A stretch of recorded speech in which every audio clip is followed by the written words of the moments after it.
In today's video, I'm going to teach you how to remove taxes and shipping calculated at checkout on Shopify in 2025.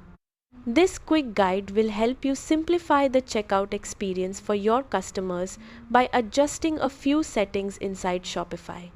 First, log in to your Shopify admin dashboard. Once you're on the home page, look to the bottom left corner and click on Settings.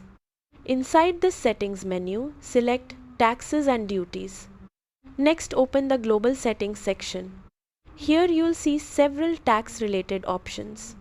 Find the option called Include Sales Tax in Product Prices and Shipping Rate and uncheck it if it's enabled. After that, locate the setting called Charge Sales Tax on Shipping and turn it off as well. If you sell digital products, you may also see an option called Charge VAT on Digital Goods. Disable this option if you do not want VAT automatically added. Once all the changes are made, click Save to apply the new settings. That's it.